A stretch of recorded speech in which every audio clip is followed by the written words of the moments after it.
Now, it's my great honor to introduce a leader whose voice has become increasingly influential in shaping the future of Europe.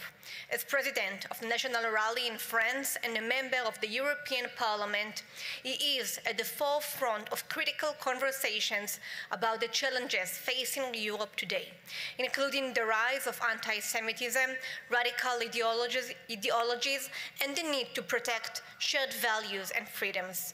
Please join me in welcoming MEP Jordan Bardella, President of the National Rally, France, for his keynote speech.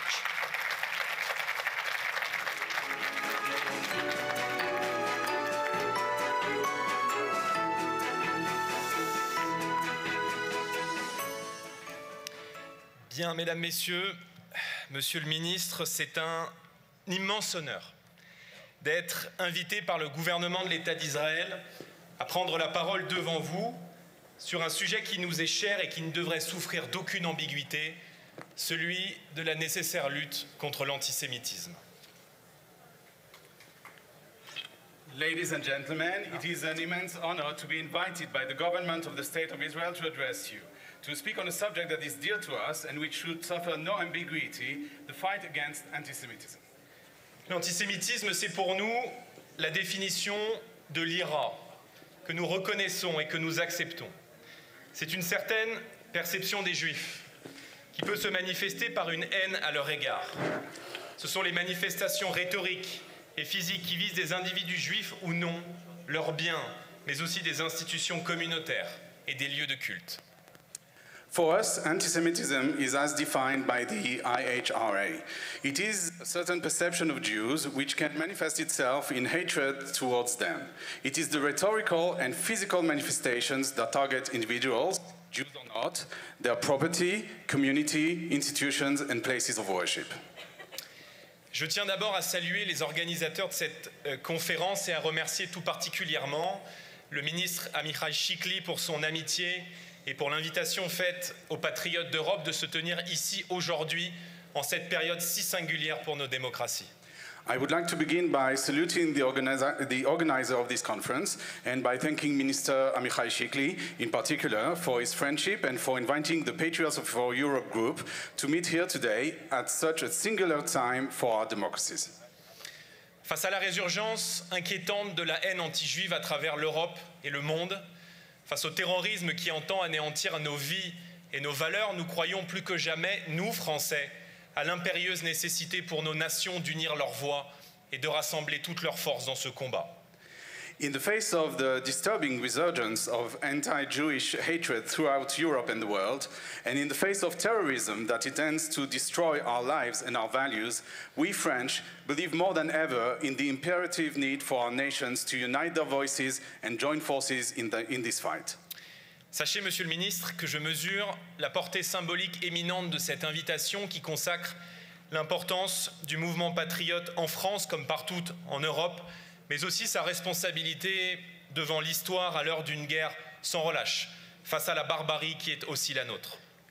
Please know, Minister Shikli, that I am aware of the eminent symbolic significance of this invitation, which confirms the importance of the patriot movement in France, as elsewhere in Europe, but also its responsibility to history at a time of a relentless war in the face of barbarism, which is also our fight. Avant d'évoquer le sujet qui nous préoccupe aujourd'hui, je veux d'abord rappeler l'amitié qui unit nos deux pays, la France et Israël. La force de nos liens et de nos coopérations étroites sur le plan économique, diplomatique ou encore sécuritaire qu'il nous appartient de faire perdurer. La France est le pays de la plus importante communauté juive d'Europe et la nationalité française est ici, je crois, l'une des plus présentes. Je crois donc pouvoir dire que les Franco-Israéliens gardent pour leur pays un attachement sincère. Before turning to the subject that concerns us today, I would first like to recall the friendship that unites our two countries, France and Israel, the strength of our ties and our close cooperation in the economic, diplomatic and security fronts, which it is our duty to maintain. France is home to the largest Jewish community in Europe, and the French nationality is one of the most present here. I think it's fair to say that French Israelis have a sincere attachment to their country. Il m'est impossible de prendre la parole sur cette terre chargée d'histoire sans évoquer en premier lieu cette date ô combien tragique du 7 octobre 2023. Votre nation, Israël, a subi dans sa chair une attaque d'une lâcheté, d'une sauvagerie qui marqueront à jamais la mémoire de chacun d'entre nous. En l'espace de quelques heures, Israël a vécu son 11 septembre 2001 et son Bataclan, en référence à ce soir de novembre 2015, où des Français furent décimés et assassinés par dizaines par des terroristes islamistes. It is impossible for me to speak in this land steeped in history without first evoking the tragic date of October 7th, 2023.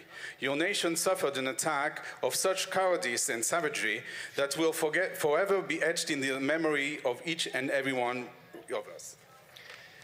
In the space of a few hours, Israel experienced its own September 11 and its own Bataclan. I refer to that evening in November 2015 when dozens of French people were decimated and murdered by Islamic terrorists. Le 7 octobre devait être un jour de fête. Il fut un pogrom d'une barbarie inimaginable commis par le Hamas qui a tué indistinctement des femmes, des enfants, des civils et pris en otage des familles entières. Ce jour, 50 citoyens français ont perdu la vie et personne ne peut ignorer la violence extrême de ces scènes. Mais se rendre sur place hier, comme je l'ai fait, avec certains de mes amis, permet de ressentir l'entière pesanteur d'un acte indicible. Et c'est aussi cette même pesanteur que j'ai ressentie il y a quelques heures dans les allées du musée de Yad Vashem, là encore dans le souvenir de l'horreur et de l'indicible. October 7th was supposed to be a day of celebration. Instead, it was a pogrom of unimaginable barbarity committed by Hamas, which indiscriminately killed women, children, and civilians, and took whole families hostage. On that day, 50 French citizens lost their lives, and no one can ignore the extreme violence of these scenes. But to go there, as I did yesterday, is to feel the full weight of an unspeakable act. It's the same heaviness I felt a few hours ago in the aisles of the Yad Vashem Museum, remembering there as well the horror and the unspeakable. L'attaque du 7 octobre aurait dû faire taire les adversaires d'Israël et tous ceux qui prônent la haine des Juifs. Mais bien au contraire, elle les a revigorés. Et depuis ces attentats, loin de reculer, la haine anti-juive s'est sentie pousser des ailes en Europe, au point que nous voyons revenir à un antisémitisme d'atmosphère. Presque chaque jour apporte son lot d'insultes, de menaces, d'agressions à l'encontre de nos compatriotes de confession juive. The attack of October 7th should have silenced Israel's opponents and all those who preach hatred of the Jews, but on the contrary, it reinvigorated them. Since these barbaric attacks, far from receding, anti-Jewish hatred has grown wings in Europe, to the point where we are seeing a return of an ambient antisemitism. Almost every day brings its share of insults, threats, and attacks against our compatriots of the Jewish faith. Des scènes d'un autre âge refont surface. Qui aurait imaginé revoir chez nous, en Europe, des étoiles de David taguées sur les murs d'immeubles, comme aux heures les plus sombres de l'histoire? Qui aurait pensé qu'en 2025, en Europe, porter une kippa ou avoir un nom à consonance juive pourrait vous exposer à la violence, comme ça a été le cas à Orléans il y a quelques jours, où un rabbin devant son fils de 9 ans a été agressé par un islamiste? Qui aurait pensé qu'en 2025, en France, le principal parti de gauche aurait détourné sur une affiche la photo d'un animateur de télé en s'inspirant des caricatures juives des années 30? Scenes thought to be from another age are resurfacing. Who would have imagined seeing Stars of David tagged on the walls of buildings as in the darkest hours of our history? Who would have thought that in 2025 in Europe, wearing a kippah or having a Jewish-sounding name could expose you to violence, as was the case for a rabbi in Orléans a few days ago who was attacked with his 9-year-old son by an Islamist? Who would have thought that in 2025 in France, the main left-wing party would have modified a TV presenter's photo to create a poster inspired by the Jewish caricatures of the 1930s? Des manifestations appelant à l'intifada ont pris place dans les capitales européennes. Des partis de gauche dans nos démocraties se sont levés pour qualifier le Hamas de mouvement de résistance et parfois nier certaines atrocités. À l'école, dans certains territoires, l'enseignement de la Shoah est devenu littéralement impossible, tant la politique d'immigration conduite depuis 30 ans bouscule les grands équilibres de notre nation. Nous n'oublions pas non plus les drames récents où la France a pleuré ses enfants juifs. Toulouse, 2012. Des enfants et un enseignant sont assassinés par Mohamed Merah parce que juifs. Paris 2015, des Français tués dans un supermarché cachère parce que juifs, et à chacune de ces tragédies, nous avons pourtant juré plus jamais ça. Demonstrations calling for an intifada have taken place in European capitals.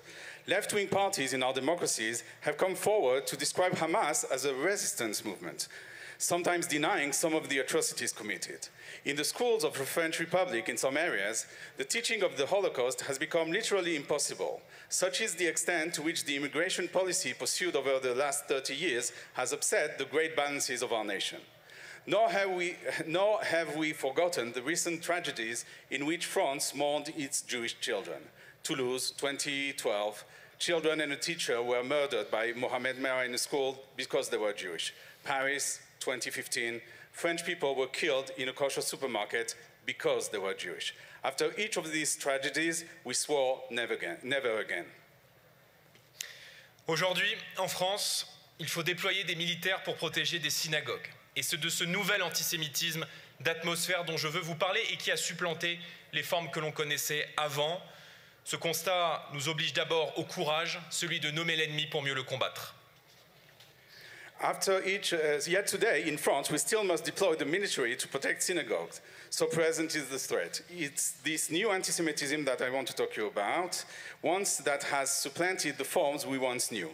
This state of affairs compels us, first and foremost, it obliges us to have the courage to name the enemy in order to fight it more effectively. Depuis le 7 octobre, particulièrement en France, nous assistons à une lune de miel entre l'islamisme et la gauche extrême. L'un fournit les fanatiques, l'autre institutionnalise le mal, fournit l'excuse de victimisation et l'apparence de bonne conscience. Since October 7th, in particular, in France and in Europe, we have been witnessing the deadly honeymoon between Islamism and the extreme left. One provides the fanatics, the other institutionalizes evil, provides the excuse of victimization and the appearance of a good conscience. Ce constat, mesdames, messieurs, nous appelle à l'action. Il faut oser le combat frontal, moral, politique, partout contre ces militants de la haine anti-juive. Il faut rappeler inlassablement que l'antisionisme est bien souvent un alibi, celui de l'antisémitisme, qui est l'idéologie de ceux qui ne supportent pas l'existence d'une nation juive. Tous les gouvernements du monde, bien sûr, peuvent être l'objet de critiques, de débats, et c'est là la richesse de chaque démocratie. Mais on ne remet pas en cause un gouvernement quand on remet en cause l'existence même d'une nation. On bafoue un principe intangible, celui du droit d'Israël à vivre en sécurité. But above all, this observation calls us to action. We must dare to fight these militants of anti-Jewish hatred head-on, morally and politically. We must tirelessly point out that anti-Zionism is nothing more than an alibi for anti-Semitism. That is the ideology of those who cannot stand the existence of a Jewish nation. Of course, every government in the world is open to criticism and heated debate. That's the richness of every democracy. But you don't question a government when you question the very existence of a nation. You flout an intangible principle, that of Israel's right to live in security.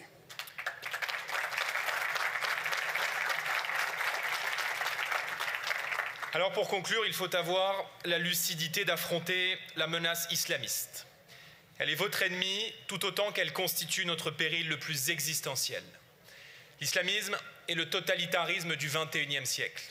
Il menace de détruire tout ce qui ne lui ressemble pas. L'islamisme ne veut pas se séparer de nos sociétés. Il veut les conquérir, imposer ses interdits, ses obsessions et ses haines. Ici, vous combattez entre autres le Hamas. Nous combattons, nous, la présence de ses idées et de ses soutiens sur le sol de France. In conclusion, we need to be clear-headed enough to confront the Islamist threat. It is both your enemy as well as our most existential threat. Islamism is the totalitarianism of the 21st century. It threatens to destroy everything that is not like it: free men and women, Christians, atheists, and Jews. Islamism does not want to separate itself from our societies. It wants to conquer them, to impose its prohibitions, its obsessions, and hatreds. Here, you are fighting Hamas, among others. We are fighting the presence of its ideas and supporters on French soil. Enfin, et parce que le sujet est incontournable, il nous faut oser voir le lien qui existe entre la montée de l'islamisme, la recrudescence de l'antisémitisme et le phénomène migratoire qui fracture toutes les sociétés occidentales.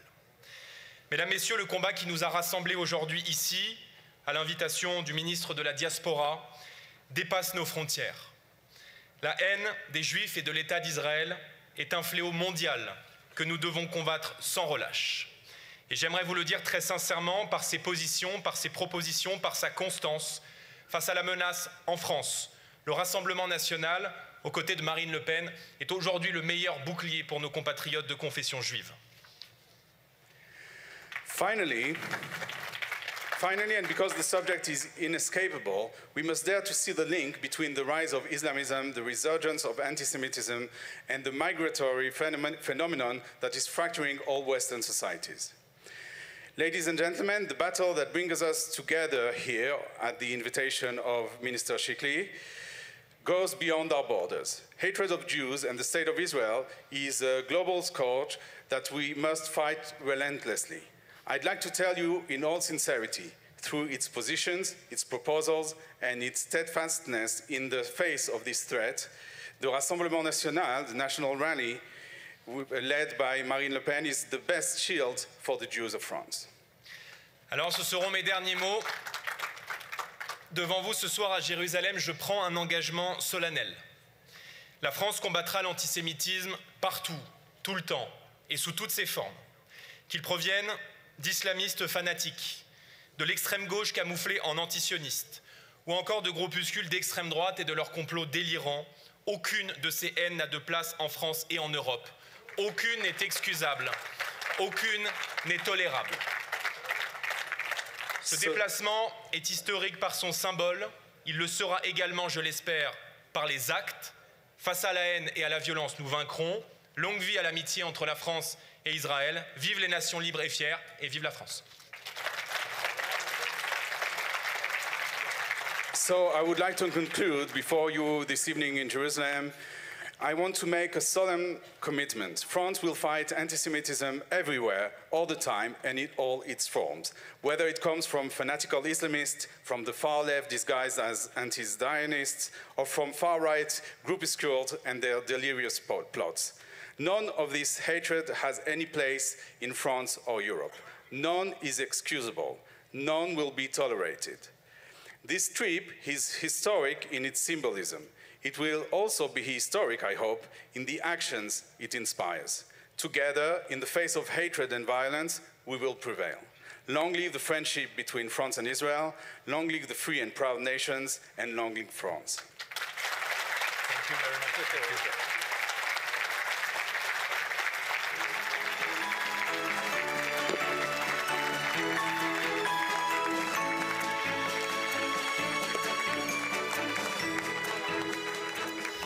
Thank you, Mr. Bardella.